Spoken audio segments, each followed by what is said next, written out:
안녕하세요. 구독자님이 프랑스 백신 발네바를 다뤄달라고 하셔서 영상을 찍게 되었습니다. 찾아보니 지트리비엔티의 파트너사가 프랑스 발네바였더라고요. 올해 2021년 9월 16일에 발네바는 영국에 롤링 리뷰 서류를 제출했습니다. 회사는 연내 승인을 기대하고 있다고 하네요. 발네바 임상은 비교 임상입니다. 아스트라제네카의 백제브리아와 비교한다고 합니다. 아스트라제네카 백신 이름은 처음 알았네요. 백제브리아라고 합니다. 다른 뉴스 기사에서도 아스트라제네카 백신을 백제브리아라고 부르는 걸 볼 수 있습니다. 왜 자꾸 고구려 백제 신라가 생각나는지 모르겠습니다.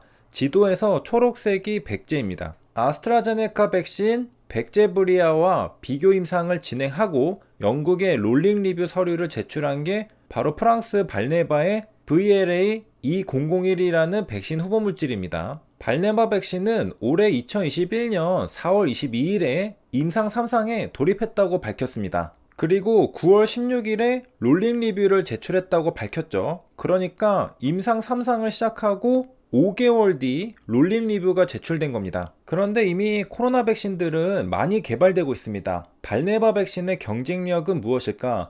면역학자 루크오니 교수는 발네바 백신은 불활성화된 바이러스 전체를 이용한다고 강조했습니다. 서브유닛 백신이 아니라는 거죠. 바이러스 몸통 전체를 사용한다고 합니다. 바이러스 전체를 사용한다고 하니 최근에 백신 쉐딩이 잠깐 화제가 되었던 게 생각이 납니다. 일단 백신 쉐딩 현상은 음모론입니다. 미국에서 시작된 음모론입니다. 예를 들어 이런 겁니다. 백신 접종자 가까이 가면 가렵거나 두통이 생긴다. 쉐딩 현상이라고 하는데요. 쉐링은 흘리다는 뜻입니다. 무엇을 흘리냐? 예를 들어 피나 눈물을 흘리는 걸 말하죠. 나도 모르게 무언가를 주변 사람들에게 흘리고 다닌다는 의미로 해석해 볼 수 있습니다. 좀 더 쉽게 이해하기 위해서는 내뿜는다고 이해하면 됩니다. 피, 눈물, 땀 모두 내 몸에서 나온 걸 흘리고 내뿜는 거죠. 그렇다면 백신 쉐딩 현상은 무엇이냐?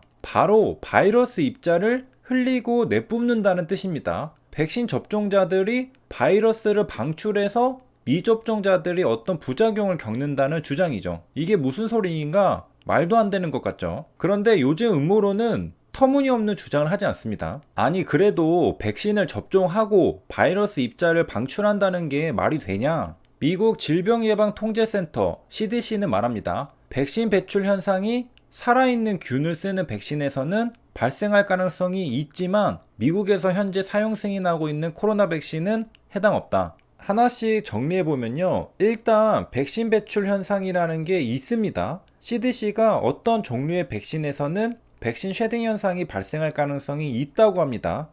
음모론은 말도 안 되는 것 같지만 정말 말도 안 되면 아무도 안 믿겠죠. 믿을 만한 최소한의 근거는 제공해 준다는 겁니다. 바로 살아있는 균을 쓰는 백신에서는 발생할 가능성이 있다는 겁니다. 곰곰이 생각해보니 생백신에서 백신 쉐딩 현상은 가능해 보이죠. 살아있는 균을 쓰면 사실상 감염된 다음에 전파하는 것과 똑같기 때문입니다. 백신은 항원입니다. 그런데 현재 사용되는 코로나 백신 중에는 생백신으로 만들어진 건 하나도 없죠. 그래서 CDC는 현재 코로나 백신에서는 해당 사항이 없다고 밝힌 겁니다. 가만히 생각해보면 음모론은 이렇게 퍼지는 것 같습니다. 사람들이 놀라워할 만한 주장에 대하여 최소한의 근거를 제시하면서 나머지는 뇌피셜로 채웁니다. 예를 들어 이런 거죠. 누군가 말합니다.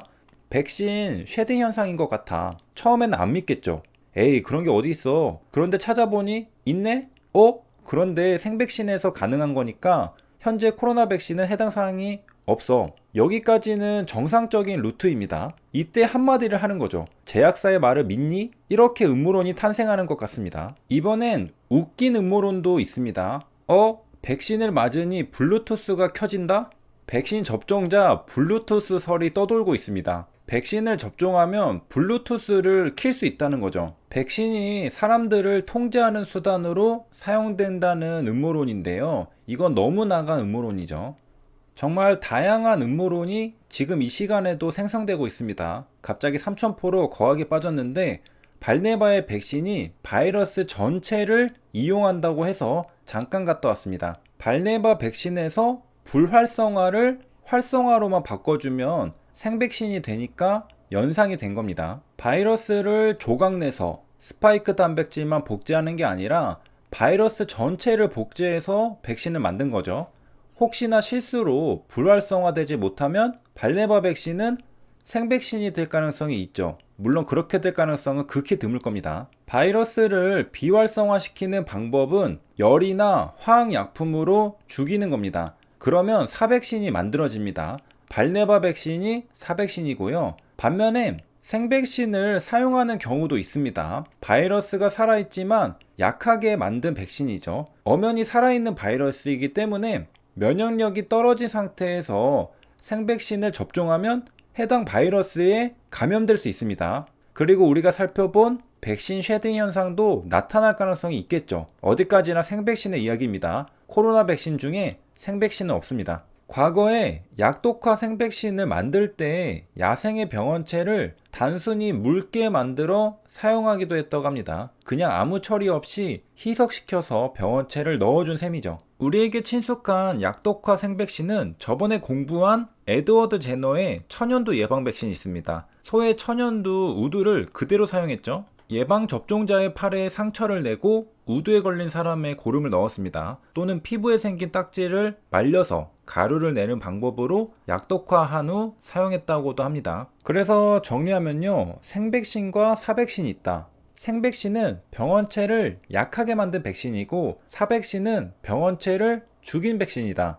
생백신은 약하게 만들었다 하더라도 엄연히 병원체가 살아있는 백신입니다. 그리고 프랑스 발네바의 백신은 바이러스 전체를 사용했지만 불활성화한 백신이므로 사백신이라는 것이죠. 생백신이 아닙니다. 생백신과 사백신은 비슷하게 보일 수도 있습니다. 약하게 만든 것과 죽인 것이 크게 다르지 않다고 여기면 그렇죠. 그러나 엄밀하게 생각해보면 다른 겁니다. 사백신은 화학 물질이나 방사선으로 생명력을 제거한 겁니다. 그래서 사람 몸속에서 병원성을 나타내는 경우는 없습니다. 하지만 죽어있는 병원체이기 때문에 면역 반응을 강하게 이끌어내긴 힘들겠죠. 그래서 백신의 효능이 조금 약합니다. 그래서 여러 번 추가 접종해야 할 필요가 있습니다. 반면에 생백신은 약독화하여 병원체를 약하게 만들었으나 분명 생명력이 있습니다. 그러므로 병원성을 나타낼 수 있고 전염병을 유발시킬 수 있는 것이죠. 당연히 병원체 그 자체를 사용하므로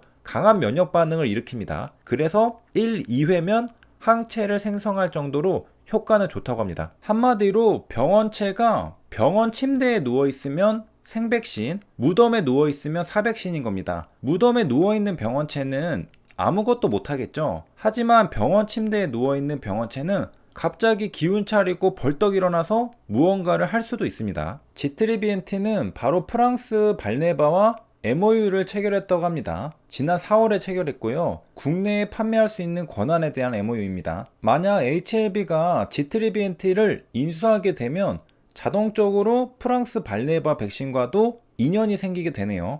베트남 나노코박스에 이어 프랑스 발네바 백신도 MOU입니다. 여기까지 시청해주셔서 감사합니다.